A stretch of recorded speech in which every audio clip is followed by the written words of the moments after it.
Capitã Tamires, do Corpo de Bombeiros da Comunicação Social, está presente aqui em nossos estúdios para uma entrevista ao vivo, para falar deste feriadão prolongado aí que teremos do Carnaval aqui no nosso litoral, para você, folião, aproveitar com segurança. Antes de mais nada, Capitã Tamires, muito bom dia, seja bem-vinda novamente aqui à Rádio Ilha do Mel FM. Bom dia, é uma satisfação estar aqui com vocês. Capitã, com tantas ocorrências neste período considerado aí pré-carnaval, né? O final de semana está se aproximando, mas qual que é já a recomendação, a orientação do Corpo de Bombeiros para que os foliões aproveitem esse final de semana e já começo da próxima com segurança, para que não tenha aí tantos acidentes aqui no trânsito, viu, capitão? Então, é justamente isso, né? Para o carnaval a gente tem que tomar várias dicas de segurança. Algumas delas relacionadas ao trânsito, quando estiver vindo para o nosso litoral, né? Vir com cautela, sem pressa, olhar a previsão do trânsito nos aplicativos, né? De condução, vir tranquilo, não ingerir bebida alcoólica, né? Fundamental. Quem vem com calma, vem com segurança, não gera acidente de trânsito, né? E quando chegar aqui, vamos agir com cautela. As situações no carnaval são grandes de agressão, briga. O pessoal vem pra praia para se divertir, então vamos fugir desses dissabores desnecessários, né? E os cuidados principais relacionados ao mar. Veio para o litoral, veio se divertir, ingeriu bebida alcoólica, não vai entrar no mar. É como se fosse um veículo, né? A gente já tem trabalhado isso há muito tempo. Bebeu, não dirija, bebeu, não entre no mar. E, estando com a família na praia, vai procurar um posto de guarda-vida, o horário de funcionamento permanece das 8 da manhã às 19 horas. A gente trabalha com patrulhamento já a partir das 7 e permanece com ele na areia até as 20. Mas a gente precisa contar com a colaboração do banhista, de procurar local seguro e obedecer às orientações do guarda-vida. Capitã, muito bom dia. Mais uma vez, obrigado pela entrevista ao vivo aqui na Ilha do Mel FM. A gente sabe que o Carnaval é o segundo momento da temporada de verão de maior movimento aqui na nossa região. Primeiro, sem dúvida nenhuma, é o Réveillon, quando existe um aparato maior do Corpo de Bombeiros, os equipamentos também que são disponibilizados. Qual a preparação agora para esse segundo momento do verão, que é o Carnaval? Com relação ao contingente, teremos alguma operação especial do Corpo de Bombeiros agora para esse período? Uma parte bem legal, Maru Júnior, a respeito das ações do Corpo de Bombeiros é que nós não desmobilizamos ninguém durante toda a temporada. Então, nós iniciamos a temporada lá em 14 de dezembro, com mais de 800 bombeiros no litoral do estado, e a gente não desmobiliza ninguém e permanece a mesma equipe durante todo o período. Então, permanecemos com 100 postos de guarda-vidas em todo o litoral do estado, o mesmo horário de funcionamento, drones fazendo patrulhamento, embarcações fazendo prevenção na água. A gente tem o patrulhamento terrestre, como eu disse, antes e após o horário da abertura dos postos de guarda-vidas. E o que nós vamos fazer é para os principais pontos de encontro para o carnaval, os bloquinhos de carnaval, nós ativaremos ambulâncias que ficarão à disposição do evento para poder gerar mais segurança para o folião, sabendo que tem uma viatura do Corpo de Bombeiros ali próximo para dar atendimento exclusivo para aquelas reuniões de público. Capitã, mudando um pouquinho de assunto, né? As praias estão muito bem iluminadas, né? Matinhos ali, tem aqueles superpostes. E eu tenho percebido que isso tem encorajado as pessoas a entrarem no mar à noite. E agora, calorão, né? Carnaval, o pessoal vai estar aí em Matinhos, vai ter vários dias de festa, trios elétricos. Aí é carnaval, bebida, folia e os superpostes iluminando a praia, o que pode encorajar essas pessoas a entrar no mar. Queria que a senhora falasse um pouquinho mais a respeito do banho de mar noturno, o perigo mesmo que isso pode gerar e orientar as pessoas, né, dissuadir as pessoas a praticarem o banho de mar à noite. Então, o banho de mar à noite ele é inseguro, né? Porque, assim, quando a gente vai para o mar, a gente está ali sofrendo o impacto direto das ondas, correntes de retorno. E a gente consegue se prevenir, de certa forma, com a visualização. Olha, a onda está vindo, toma cuidado, se prepara. E de noite, essa iluminação, o superposte ilumina muito bem a areia, mas ele não chega a iluminar o mar. Então, aumenta significativamente o risco. O Corpo de Bombeiros não vai estender o horário dos postos de guarda-vidas justamente porque não quer incentivar o banho noturno, é inseguro. Então, o que a gente passa para os nossos foliões, né? Os veranistas que vão vir aproveitar o carnaval aqui na praia. Não abusem do mar. Vamos aproveitar o mar durante o dia, na presença do guarda-vida, em segurança. Escureceu, quer ir passear na orla, pegar aquele ventinho gostoso da brisa do mar no final do dia, excelente. Mas no mar, à noite, jamais. Não é seguro. E, capitã, também esclarecendo para a população com relação ao banho de mar noturno, claro que se tiver o acionamento, os bombeiros vão atender a ocorrência. Agora tem um pequeno detalhe. De uma vítima desse afogamento, que a Luísa citou do banho de mar noturno, a gente pode ter mais vítimas, porque os bombeiros também se colocam em risco.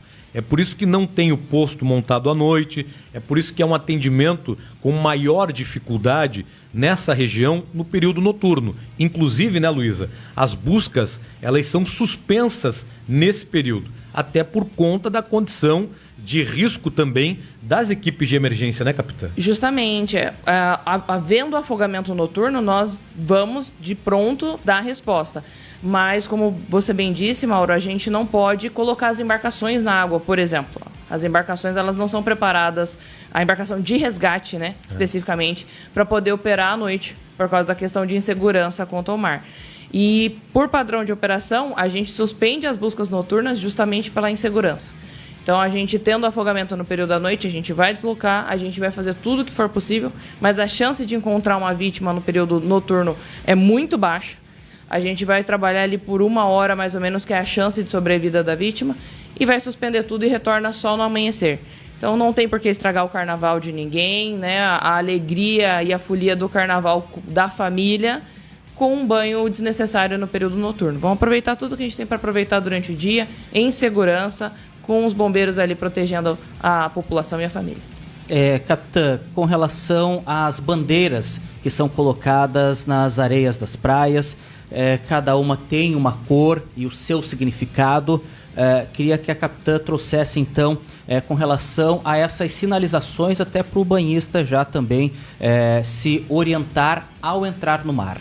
A bandeira principal, se for para falar assim, o banhista ele tem que saber uma bandeira. É a bandeira vermelha sobre a amarela. É a bandeira mais importante, porque se você tomar banho entre essas bandeiras, vermelha sobre amarela, você está em local seguro, é a área protegida por guarda-vidas, é onde você vai conseguir ter uma resposta de imediato, o guarda-vidas não vai deixar você entrar numa condição de risco desnecessária. É a que o banhista precisa lembrar, com certeza, bandeira vermelha sobre amarela. E lembrar que bandeira preta é área não protegida. Visualizei uma bandeira preta, eu tenho que sair de lá, porque está fora do alcance do guarda-vida, vai demorar para a gente visualizar um salvamento, você está colocando a sua vida em risco. As outras bandeiras são a da condição do mar, né? Bandeira verde, o mar está ótimo para banho, perfeito para levar as crianças. Bandeira amarela, atenção, a gente vai ter os riscos pontuais normais do nosso litoral. E quando a gente vê a bandeira vermelha, o risco está alto. Normalmente é quando a gente tem bastante vento, ondas altas, correntes de retorno bem presentes. E quando a gente tem a descarga elétrica no nosso litoral, a gente interdita o posto de guarda-vidas, a gente vai recolher os guarda-vidas por questão de segurança e vai sinalizar as praias com a bandeira dupla vermelha, né? São 2 bandeiras vermelhas que ficam na haste e uma delas é com o dizer praia interditada. Então, é condição insegura de descarga elétrica. Vale lembrar que, nesse período de verão, essas mudanças climáticas drásticas, havendo descarga elétrica, o Corpo de Bombeiros vai sinalizar os banhistas para que se retirem da água e saiam da praia, porque a praia, como espaço aberto, ele é perigoso para descarga elétrica. Então, procura uma edificação de alvenaria ou vai para dentro do carro aguardar que a tempestade passe. Capitã, nós tivemos ontem, infelizmente, mais 2 óbitos por afogamento aqui no litoral, pai e filho, que acabaram morrendo aqui no Hospital Regional do Litoral. E a informação que a gente teve do Corpo de Bombeiros é que eles estavam em uma área entre postos de guarda-vidas ali na região do Balneário de Barrancos, né? Justamente. A gente tem o último posto ali, daquela região do Guapê, e depois o próximo é lá no Atami. É um espaço ali que praticamente não tem residências. Então, por isso não tem um posto de guarda-vidas lá. A gente não tem acesso da rodovia à areia, né? É um ponto bem ermo. E, infelizmente, eles acabaram optando em tomar banho naquela região. A gente recebeu o atendimento, o pedido de socorro para esse afogamento.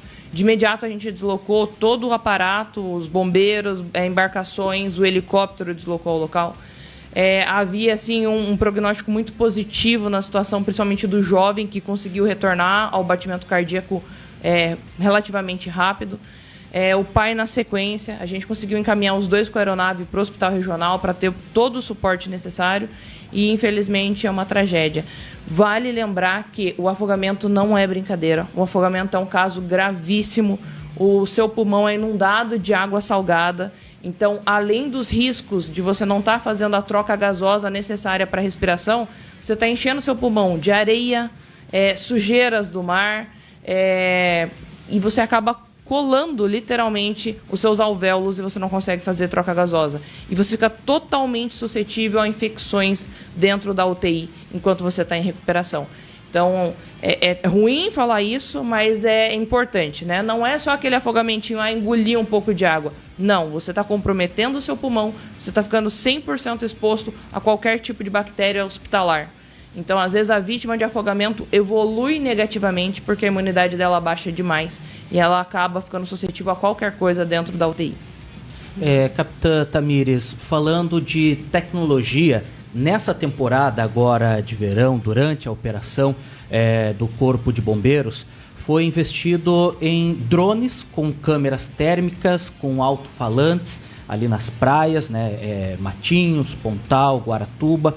Como que essa ferramenta tem ajudado, tem facilitado também o trabalho dos guardas-vidas civis? Dos guarda-vidas militares também, né? Ela é uma ferramenta muito importante para a gente. Ela faz patrulhamento justamente na área de entrepostos e nas áreas que não tem guarda-vidas. Ela tem um alcance de voo muito bom, ela consegue voar bastante, bem longe do operador. E a ideia é justamente a gente orientar aquele banhista que optou em não estar em área protegida. Então, passar a orientação, olha, você está em área não protegida, procure o posto de guarda-vidas mais próximo. Quando a gente tem riscos pontuais, como corrente de retorno, que é um diferencial do drone, ele consegue visualizar por cima, então ele consegue enxergar certinho a corrente de retorno. Ele consegue se aproximar do banhista e falar, você está próximo de uma corrente de retorno. Retorne à praia e procure a área protegida. Tem esse alto-falante, né? Tem esse alto-falante. Tem esse sinal fantástico. Sonoro. A gente consegue passar o recado específico para aquela vítima. Nós temos recados gravados, que são orientações gerais, que a gente passa orientando os banhistas, mas a gente tem a capacidade de transmissão direto do operador. Então, se o operador se depara com uma vítima em condição de afogamento, ele não vai conseguir dar a resposta de imediato, mas ele consegue passar as orientações para aquela vítima de como ela sai daquela situação. Luísa, imagina eu nesse alto-falante do Corpo de Bombeiros pedindo pro cara sair da água ali da corrente de retorno. Com toda a educação, delicadeza, né? Obrigado, vizinho. Também te amo. Imaginou, Luísa, eu dando recado pro cara? Imagino. Vaza daí. Mauro, Imagina o linguajar. Eu confesso que seria ótimo, porque às vezes a gente tem vontade de falar exatamente isso. Por favor, né? Com toda educação, saia daí. Mas era bom se a gente pudesse usar um Mauro Júnior orientativo. Eu até já pensei uma frase aqui, mas não posso falar. Capitão. Pode ir lá. A gente está falando bastante de praia. Queria que a senhora também trouxesse orientações para os rios, porque Morretes, Antonina também tem programação de carnaval, grandes programações, inclusive, bastante gente esperada. E lá tem vários rios. Eu diria que até as principais, né? As grandes destaques do nosso carnaval são o carnaval de Antonina, né? De fato. Então, os cuidados que a gente precisa ter com Antonina. Antonina não tem posto de guarda-vida fixo, tá? A gente tem um patrulhamento tático que acontece lá. E por que a gente não tem posto fixo? Porque lá não tem área específica para banho. A gente tem um rio inteiro que as pessoas podem entrar. E esses pontos são diversos, conforme o comércio da região. Então, a gente tem o tático móvel que fica patrulhando e passando as orientações de forma geral. Os cuidados do rio, tanto Antonina quanto Morretes. A gente tem que tomar muito cuidado com previsão meteorológica. E não é especificamente do município. Porque você percebe quando está chovendo lá e aí você vai automaticamente sair do rio. A gente tem que tomar cuidado com a previsão de chuva na cabeceira do rio. Então, a gente tem que tomar cuidado aí com a previsão de chuva em 4 Barras, em Piraquara. Então, a região metropolitana de Curitiba tem que estar sendo supervisionada pelo banhista ali, porque havendo previsão de chuva nesses locais é que a gente tem a formação da cabeça d'água.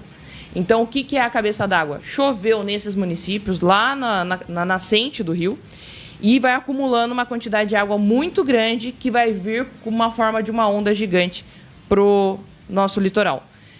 Existem algumas características dessa onda chegando, só que se o banhista não estiver atento, ele não consegue perceber.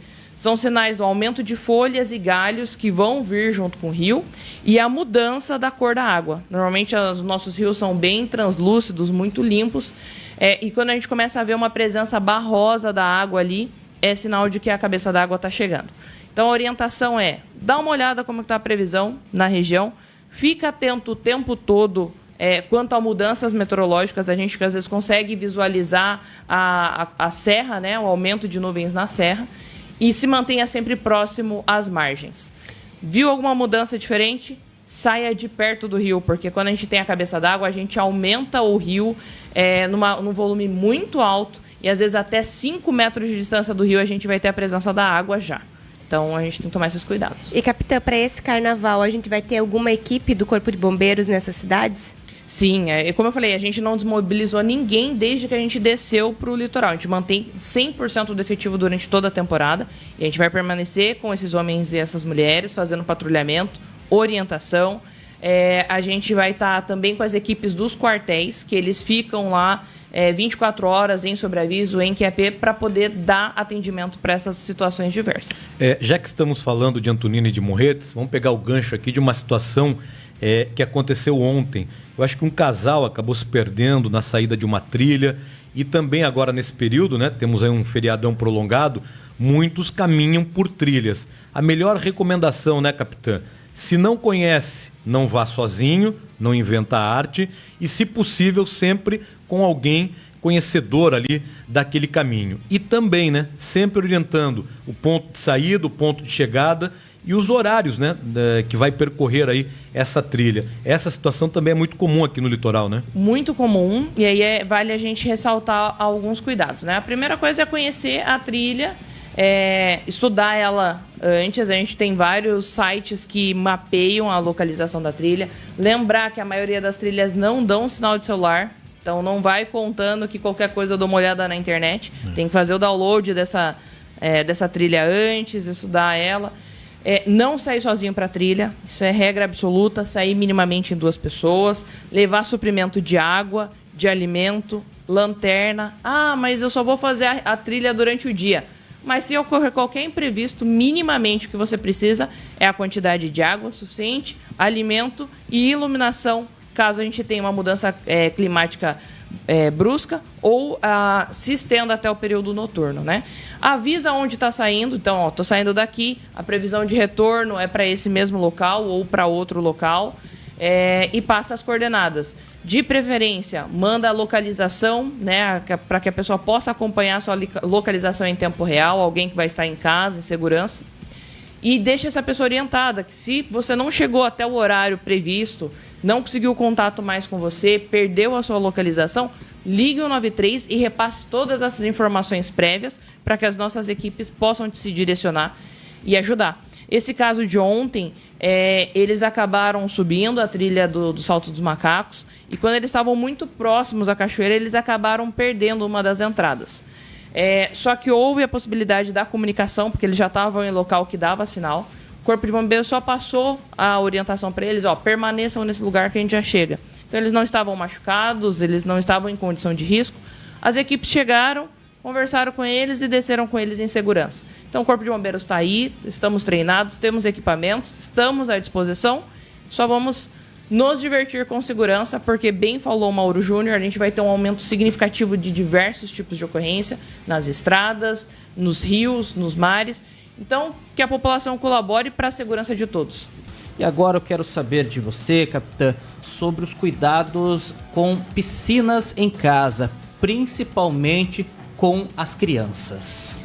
É um cuidado que a gente tem que redobrar nesse período, né? Principalmente na questão da locação das casas. Então, a pessoa às vezes não está acostumada a ter a piscina em casa, a criança não está acostumada com os cuidados com a piscina. Aí você faz a locação, normalmente no primeiro, no segundo dia, tá todo mundo muito atento, todo mundo tomando muito cuidado com a piscina e com a criança. E aí, com o passar do tempo, esse cuidado vai relaxando. E aí entra o risco. Criança não pode estar sozinha próximo de piscina. A criança, ela não tem, por maiorzinha que ela seja, ela pode até ter condição de saber que é inseguro estar lá, mas numa distração ela acaba entrando na água ou caindo na água na tentativa de pegar um brinquedo, pegar uma folha. Então, a dica de segurança é: as piscinas, quando for fazer a locação de uma casa, de preferência piscinas que tenha gradil ao entorno, dificultando o acesso até ela. Não tendo piscina dessa forma, supervisão integral nas crianças, 100%. Lembrando que quando a gente tem vários adultos cuidando da criança, ninguém está cuidando, né? Então tem que ter um adulto que vai ficar responsável por um período X, aí depois é o próximo. E criança em piscina, mesmo que a piscina seja muito pequena, ela tem que estar a um braço de distância do adulto. Porque a criança precisa de pouco tempo para poder se afogar e, como a gente falou agora há pouco, as consequências de um afogamento são muito graves. Então, imagina isso no organismo infantil que ainda está em construção e é muito delicado. Então, pais, estejam próximos dos seus filhos, não coloquem outras pessoas para supervisionar. Responsabilidade da criança é do pai e da mãe, não é só de um, não é só do outro. É um por vez, cuidando da criança e 100% de atenção. E tem um detalhe, aproveitando um gancho dessa pergunta, o cuidado com boias, né? Às vezes o pai acha que a criança está com a boia ali, é uma maravilha, mas pelo contrário, a boia pode provocar o afogamento mais grave, né, capitã? Com certeza. Eu até convido aí que os nossos ouvintes entrem no Instagram do Corpo de Bombeiros, que é Bombeiros Paraná. Nós temos todo um hall de publicações ali falando especificamente sobre boias, tá? A boia de braço, aquela boinha de braço tradicional que a gente vê com mais facilidade nas lojinhas, elas saem do braço com protetor. Então a criança gosta de pular na piscina. Pulou, braço cheio de protetor, lambuzado, vai sair. Você vai estar, os pais erroneamente achando que a criança está segura, está lá assando carne, não está olhando para a piscina, a criança vai se afogar e ninguém vai ver. A boia redonda, que é outra super comum, ela, tanto a criança pode, num descuido, não estar segurando a boia e ela passar para baixo da boia, escorregar para a parte de baixo da boia, quanto ela pode emborcar. As crianças têm, por anatomia, a cabeça maior e mais pesada do que o restante do corpo. Às vezes ela debruça para frente, a boia vira, a criança fica submersa com as perninhas para cima. E aí, numa visualização distante e rápida, tá tudo certo. Tem uma parte para cima e outra para baixo. Só que é a cabeça que tá para baixo da água, né? Então, assim, boia segura é boia homologada. Ela vai estar ou em formato de colete, fechado, com presilhas de segurança. E aí ela tem que ser pro peso da criança, né? Ou a gente vai ter algumas de bracinho também, só que ela não é inflável, ela é de material flutuante e ela vai interligada no tórax. Ela não é muito mais cara, não é difícil de achar e com certeza você vai ter um verão muito mais tranquilo e seguro para sua família e principalmente para os seus filhos. Com certeza. Muito bem, agora são 8 horas e 51 minutos. A gente quer agradecer mais uma vez a vinda da capitã Tamires aqui nos estúdios da Rádio Ilha do Mel FM, trazendo essas informações importantes. Estamos aí na porta de um novo período de carnaval, feriado prolongado, as cidades aí com programações a partir de amanhã até quarta-feira de cinzas. Então, capitã, desejamos aqui um bom trabalho a você, a toda a sua equipe, para que tenhamos sim um carnaval com segurança. Muito obrigado. Obrigada. Rede Notícias. A notícia como ela é.